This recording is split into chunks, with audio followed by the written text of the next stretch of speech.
किल्ले माणिकगड या किल्ल्याला घेरा किल्ला का म्हणतात हे आम्हाला आमची ट्रेक कॅन्सल झाल्यानंतर समजलं. माणसांनी सांगितलं नसतं ट्रेकिंगला सकाळी गेलेली माणसं आपल्याला भेटली 7 वाजता, ती इथे आपल्याला संध्याकाळी 5 वाजता येताना दिसली. पण आम्ही इथेच थांबलो नाही. पुन्हा एकदा एका जोमाने नवीन वार पकडून आमचा सर्व ग्रुप घेऊन आम्ही या गडावर येऊ अशी मी आशा करतो. आणि अखेर काही दिवसानंतरच तो दिवस आला.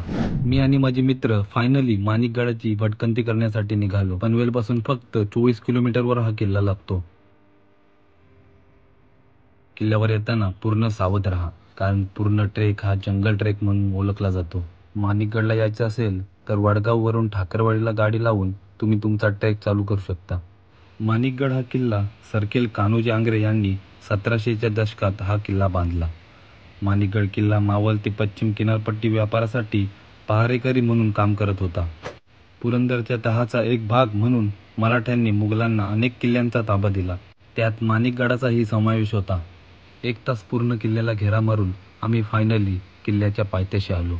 आणि पायथ्याशी समोरच हनुमंतरायाचं मंदिर आपल्याला दिसून येतो. जसं जसं पुढे जात होतो तसं तसं अजून वाट कठीण होऊ लागली व वाट ही चकवा देणारी आहे. 1.5 ते 2 तास ट्रेकिंग करून आम्ही थांबलो आणि थोडा वेळ आराम करून पुन्हा एकदा ट्रेकला सुरुवात केली. किल्ल्यावर येत असताना अशा खुणा किंवा अनेक असे मार्ग दिसून येतील.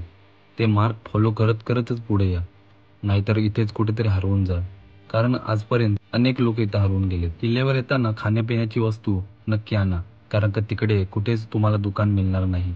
एका ठिकाणी निवांत बसून आम्ही चहा बनवला आणि चहा पिल्यानंतर पुन्हा एकदा ट्रेकला सुरुवात केली. किल्ल्याच्या वर जाताना हा भाग थोडा आपल्याला कठीण लागून येतो, बाकी एवढा कठीण भाग नाहीये. 2.5 ते 3 तास ट्रेक करून आम्हाला फायनली गडाची तटबंदी दिसली. माणिकगडाचा पहिला प्रवेशद्वार हा आपल्याला ढासळलेल्या अवस्थेत दिसून येतो व जसे जसे तुम्ही पुढे जाल तसे तसे किल्ल्याचे तुम्हाला 2 मोठे बुरुज बघायला मिळतील.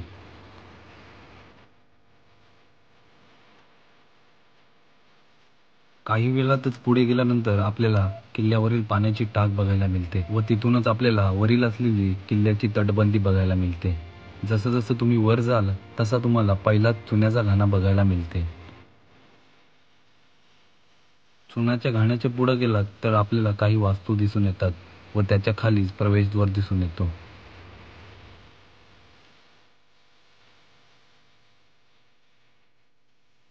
हा आहे गणेश दरवाजा. आणि गणेश दरवाजातून पुढे गेलात तर आपल्याला तलाव बघायला मिळेल. भला मोठा तलावाच्या साईडलाच एक आपल्याला वाडा सुद्धा बघायला मिळतो.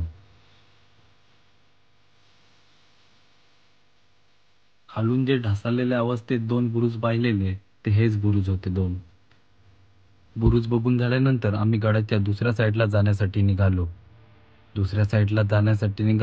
तेव्हा पहिलेच आम्हाला पाण्याची टाक लागली आणि पाण्याच्या टाकाच्या समोरच एक महादेवाचं छोटं मंदिर आहे.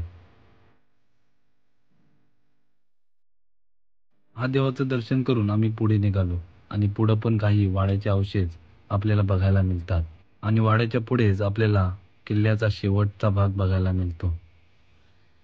तिथे थोडा वेळ आराम करून आम्ही जेवण बनवायला सुरुवात केली आणि नंतर थोड्या वेळात जेवून आम्ही गड उतरायला सुरुवात केली.